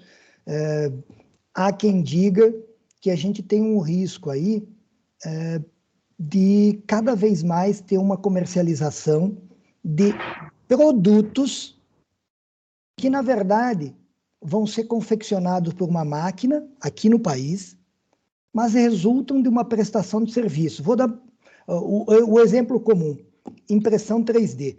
Eu posso comprar hoje uma cadeira no estrangeiro, ou eu posso baixar o software para imprimir essa cadeira na minha impressora aqui. Tá? Essa discussão que serve tanto para conceito de mercadoria quanto para conceito de produto. Quando eu importo uma cadeira sem o transporte físico da cadeira para o Brasil, eu estou realizando o quê? Uma operação de industrialização? Eu estou realizando, imagine que eu faça isso como pessoa física, e a gente tem a possibilidade de importar uma cadeira como pessoa física, inclusive, né? Na Argentina, a gente teve isso que eu chamava de legislador ordinário no sentido pejorativo. A Argentina alterou o seu artigo 10 do Código Aduaneiro, onde dizia qual era o conceito de mercadoria, foi alterado em 2018, tá? Para dizer que se entende por mercadoria, igualmente, as prestações de serviço realizadas no país cuja utilização ou exploração efetiva se leva a cabo no exterior. Então, é uma tentativa de começar a tributar algo como as importações que derivam de impressões 3D, que podem ser feitas a nível no âmbito industrial também. Tá? Eu posso ter pessoal que compra essas miniaturas de personagens da Marvel. Tá? Isso não custa barato. Não custa barato. Tem lojas especializadas que vendem esses personagens e a tendência é que comece a haver importação desses produtos.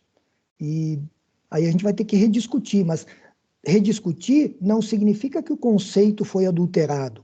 Rediscutir significa que eu tenho que alterar a legislação para adaptar esses conceitos. Como disse o Maurício, a competência está definida. Tá? A menos que exista uma positivação dessa alteração, eu relutaria em admitir como industrialização uma nova operação, mesmo porque tem um rol taxativo lá no regulamento do IPI das operações, algumas delas o professor José Roberto Vieira até disse que são polêmicas, né? E realmente são, né? Nem todos os verbos que são ali são verbos do tipo zona branca ou zona negra, tem bastante zona gris ali também, né? Não sei se respondi a sua pergunta, Valterley.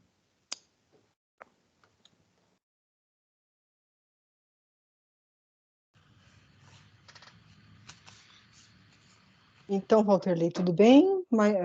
Quer fazer uma tréplica? Fique bem à vontade.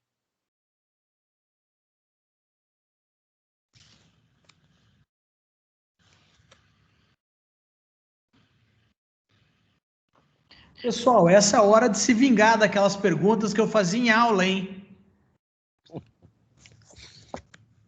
César, gostaria de fazer uma pergunta, César? Está com a mão levantada? Sim, obrigado, Thaís. Maurício e Rosaldo. Eu gostaria de saber a opinião de vocês sobre a hipótese de IPI na revenda no mercado interno de produto industrializado importado, quando não há nenhum processo de industrialização no Brasil na revenda dessa mercadoria. Eu sei que isso foi decidido, mas acredito que isso seja importante, já que a gente está falando de critério material e hipótese de incidência do IPI. Obrigado. Tema 906, né, da repercussão geral, se não me engano. Tema 906. Quer começar essa, Rosaldo? Vamos lá, começo. É assim, a primeira questão que se pode comentar sobre isso é que, lastimavelmente, enquanto o tribunal não diga de forma diversa, o direito é esse, né? Então, esse tema está decidido, pior, está decidido com repercussão geral, né? Então, não tem muita oportunidade, pelo menos a curto prazo, muita oportunidade de rediscussão dessa temática. Então, no meu ponto de vista, e a minha abordagem é normalmente internacionalista, eu prefiro a abordagem internacionalista do que a abordagem só fixada em Código Tributário Nacional, só fixada na legislação nacional, e com foco internacionalista, eu te diria, o artigo 3º do GATT, a cláusula do tratamento nacional, diz que eu não posso estabelecer um tratamento distintivo entre o produto estrangeiro e o produto nacional que não seja a tarifa, ou seja, que não seja o imposto de importação. Então, se alguém comprovar que esse IPI revenda mais o IPI importação oneram de uma forma superior a se esse produto tivesse sido fabricado no Brasil e um outro país questionar junto ao OMC, isso dá um bom contencioso para o órgão de solução de controvérsias do OMC. Nacionalmente, essa discussão eu não vejo ela não é muito frutífera nacionalmente, mas num contencioso entre estados, porque no OMC só litigam pessoas jurídicas de direito internacional público na acepção mais estrita da Convenção de Viena de 68, só estados. Então, num eventual contencioso no OMC, seria interessante saber o que o órgão de apelação ou um pânel decidiria, se é que o órgão de solução de controvérsias do OMC vai continuar a sobreviver, porque nesse momento ele passa por tempos difíceis.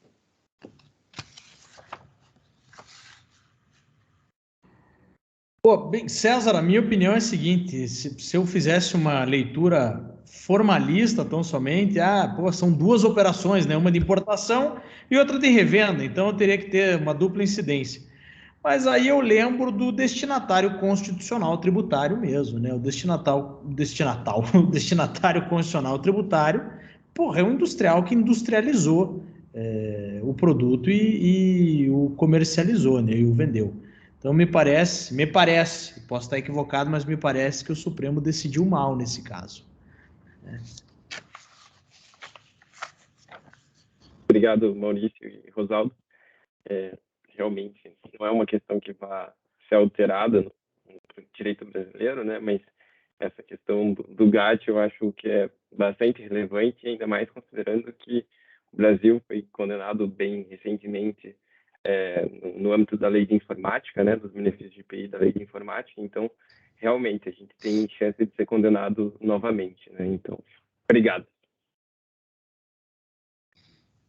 Mais alguém gostaria de perguntar? Mandar uma pergunta? Caso ninguém mais tenha nenhuma inquirição, eu vou passar a palavra final para o professor Vieira, para fazer suas considerações. Posso fazer a segunda? Eu achei que o povo ia estar animado aqui. Posso fazer a segunda? Eu tinha separado duas perguntas, achei que ia ficar... sempre fui um curioso do IPI, mas sempre mantive distância, porque o Maurício, o professor, tratando do assunto, nunca tive coragem de escrever nada sobre o tema. Especificamente sobre a regra matriz do IPI, se pensarmos o critério material, o professor é de uma felicidade ali de dizer que é realizar operação, porque, do contrário, se eu industrializasse e guardasse no quartinho, na despensa, lá o industrial, teria que pagar o IPI. A questão da manifestação da capacidade contributiva necessita do realizar operação. A operação vira o complemento do verbo, né? Realizar operação, com produto industrializado é um complemento adnominal, ele delimita que tipo de operação eu estou fazendo, mas daí a minha pergunta é, essa definição, por si só, ela é necessária, mas ela é suficiente? Eu não teria que acrescentar, eu realizar operação com produto industrializado por mim mesmo, pelo próprio industrial, porque senão, do contrário, quando o industrial realiza uma operação com produto industrializado de outro, ele teria que pagar IPI. Ou já está subentendido e eu não preciso fazer esse complemento, eu preciso do por si mesmo, mesmo que seja uma redundância aqui? O que você acha, Maurício? Cara, você faz boas perguntas, Walterley. Me parece, ficaria mais explícito, né? Mas me parece que das plicas do texto, né, na implicitude do texto, tá o por mim mesmo, né? Senão eu corro um risco grande de transformar o IPI num ICMS, né, um ICMS federal aí, corre um risco grande. Inclusive, me lembro bem, professor Vieira, uma vez a gente estava ainda nos corredores do Unicuritiba, né, da saudosa Unicuritiba, e eu lembro que ele me perguntou, Maurício, você tratou dos casos de equiparação? Eu falei, pô, professor, acabei não tratando na dissertação dos casos de equiparação. E aí ele falou, porque nesses casos de equiparação, me parece, me corrija, professor, se eu estiver lembrando errado, mas, professor, me parece que nesses casos de equiparação, nós temos um ponto forte de conflito verdadeiro, positivo de competência, não uma mera aparência de conflito, né? Um conflito aparente. Não sei se respondi, Walterley.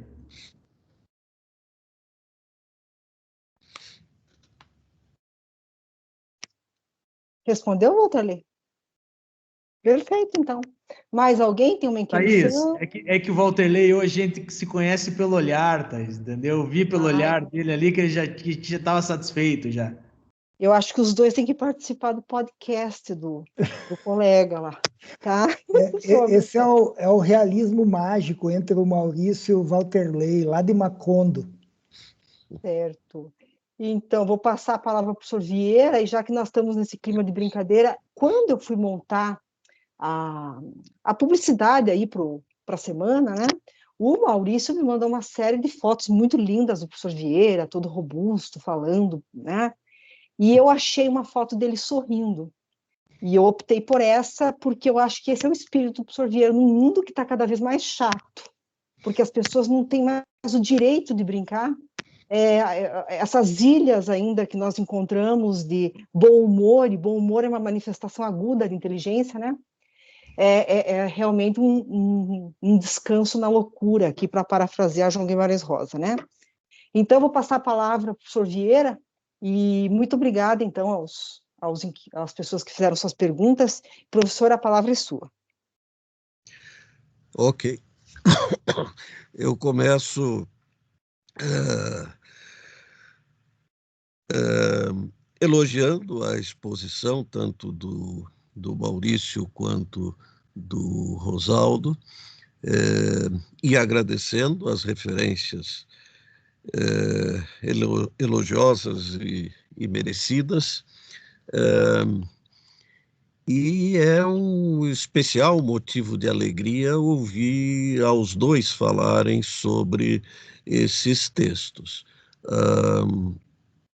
Ao Rosaldo, porque, embora a tese dele, que foi motivo de uma convivência próxima entre nós durante a orientação, seja predominantemente sobre direito aduaneiro, as 100 páginas que ele dedica ao imposto de importação e à estrutura do imposto de importação constituem a melhor aplicação da teoria da norma de incidência a esse imposto. E nós temos, em relação a esse imposto, obras excelentes no Brasil. E a mim parece que algumas delas não alcançaram esse ponto porque já datam de alguns anos atrás. E quem escreveu mais recentemente sobre isso foi o Rosaldo. A sua tese é de 2016, né, Rosaldo? Embora a publicação tenha sido em 2018, né? Mas embora tratando, como eu dizia, predominantemente de direito aduaneiro, quando enveredou pelo tributário, o fez com a competência que é a característica do Rosaldo. E em relação ao Maurício, ao livro do Maurício, se hoje, em palestras, aulas e cursos que eu dou em relação ao IPI, eu tenho que indicar bibliografia, já dezenas de vezes eu apontei o livro do Maurício como o melhor que nós temos no Brasil sobre o IPI, e porque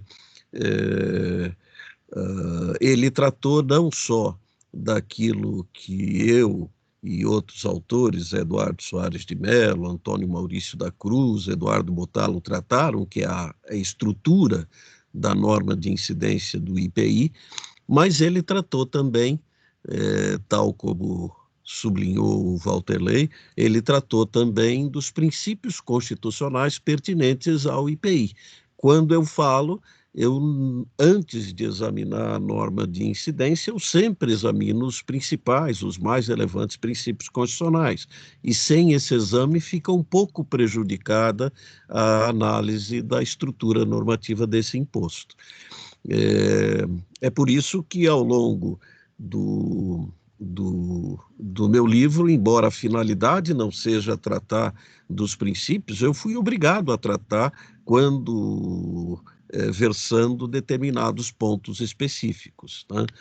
Não pude tratar de base de cálculo do IPI sem enveredar pelo exame do princípio da não cumulatividade, embora com a finalidade de afastar a discussão do princípio da não cumulatividade da base de cálculo do IPI, que me parece que é uma presença espúria na análise da base de cálculo, apesar da discordância forte do Walter Ley e do Sacha Calmon Navarro Coelho, que ficou 10 anos sem falar comigo por causa do que eu disse acerca da opinião dele sobre esse ponto. Mas hoje é um bom amigo. Quando falava das alíquotas, não pude deixar de examinar o princípio da seletividade e o princípio da legalidade e da anterioridade, por conta do IPI ser tido como exceção, entre aspas, como sublinhou o Rosaldo. De forma que me parece que a aproximação do IPI que fez o Maurício no livro dele é a melhor. A análise me parece que foi muito boa de vocês, eu teria pouca coisa a acrescentar, a não ser que fosse entrar em detalhes, e esse não é o momento de fazer isso. Menciono, por exemplo, que foi o tema da minha dissertação de mestrado, e quando eu ingressei no mestrado, a minha intenção séria era escrever sobre imposto de renda. Durante o mestrado, aos poucos, eu fui tendo a atenção despertada para o fato de que, na época, isso eram anos 90, 100% da doutrina brasileira dizia que o núcleo da hipótese de incidência é industrializar produtos. E isso sempre me pareceu que era algo muito distante da realidade, tanto prática quanto da realidade normativa. Prática porque, se nós temos uma indústria que fabrica seus produtos, industrializa seus produtos, mas faz aquilo que o Valtelei mencionou, guarda no armazém e nunca realiza nenhuma operação, nenhum negócio jurídico, via de regra, compra e venda, nunca vai pagar IPI. Tá?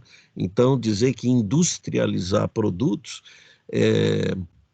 a hipótese de incidência do IPI não bate com a nossa realidade concreta e nem com a jurídica, porque se nós percorrermos o texto constitucional, como fez o professor Maurício na sua exposição, o que nós vamos encontrar são indícios de que a hipótese constitucional de incidência é o realizar operações com produtos industrializados.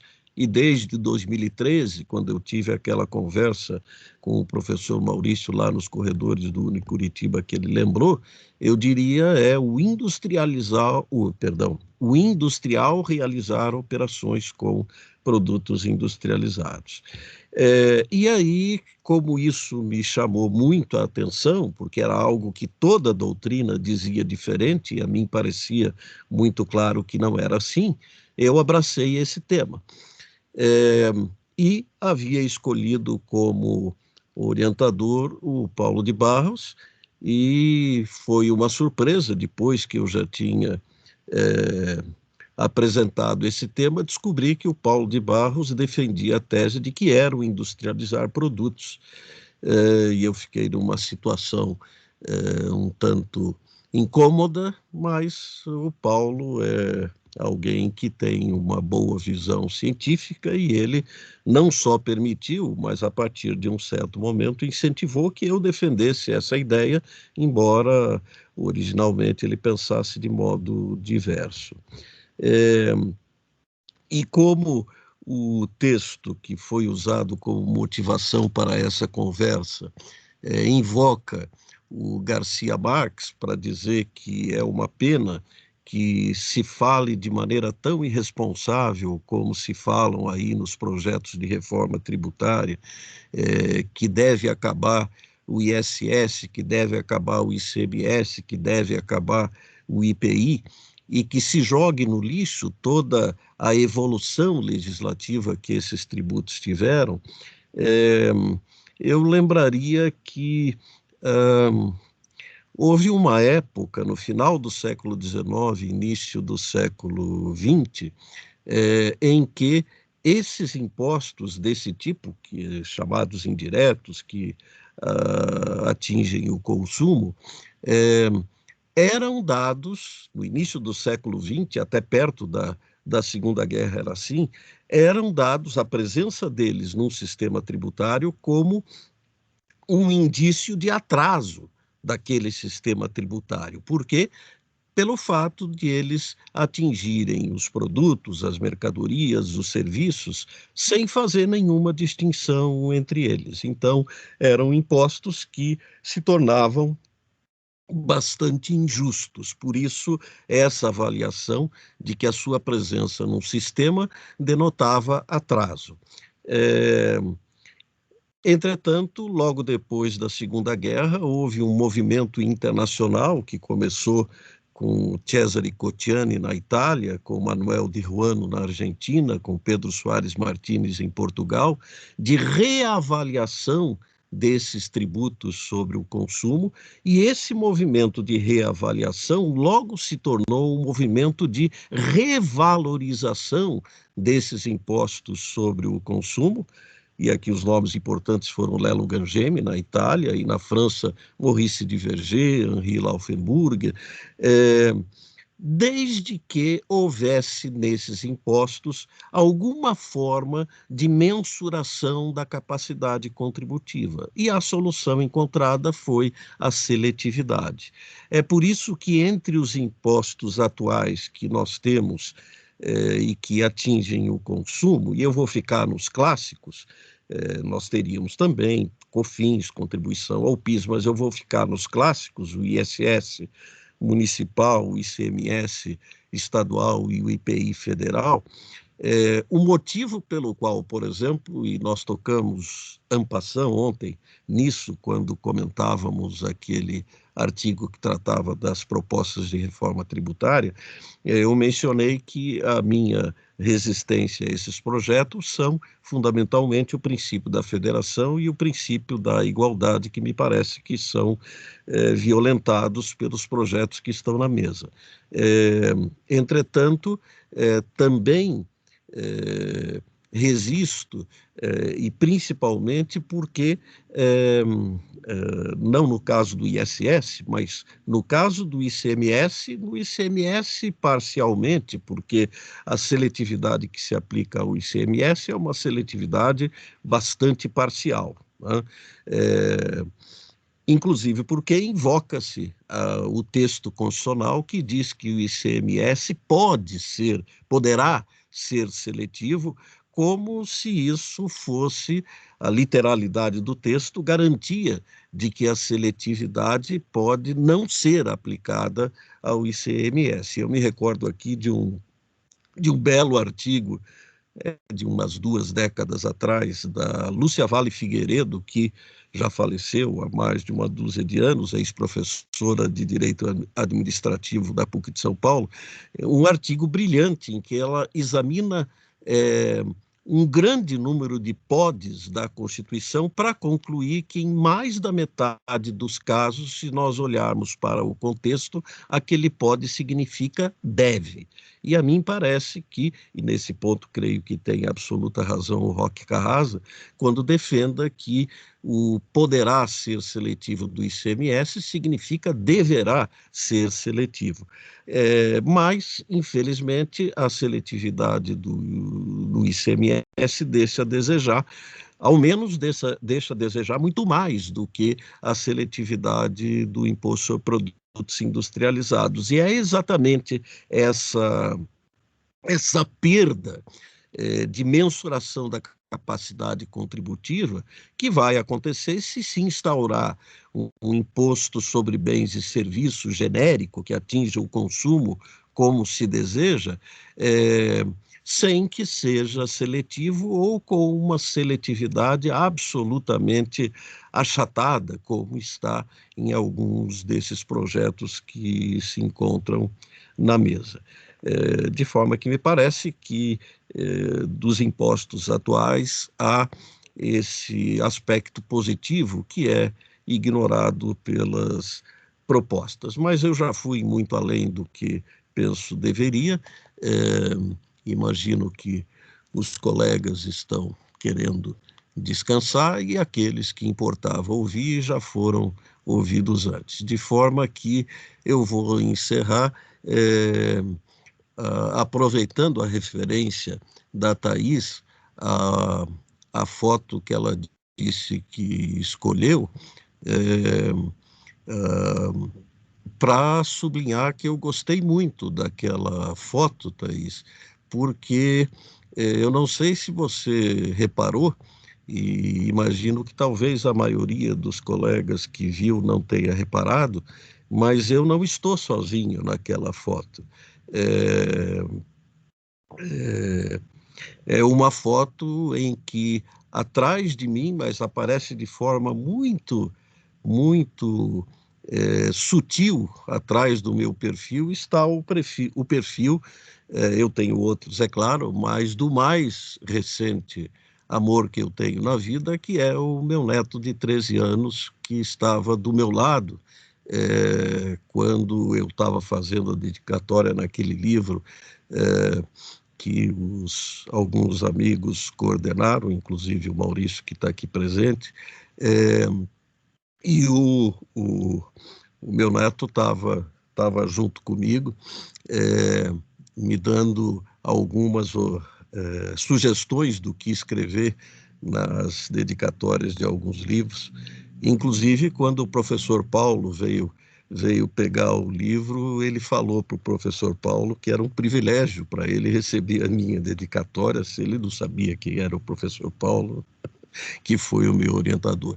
Mas é uma coincidência, feliz coincidência, que aquela foto tenha sido escolhida. Pessoal, muito obrigado aí pelas considerações e pelos exageros da parte do Maurício e da parte do Rosaldo.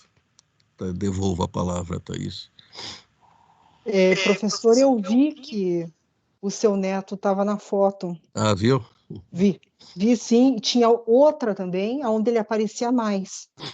Daí eu fiquei em dúvida entre as duas muito bonitas, acredito que o senhor deva tê-las, o Maurício deve ter passado, mas daí eu optei pelaquela que o senhor ficou mais, com um sorriso mais aberto, né?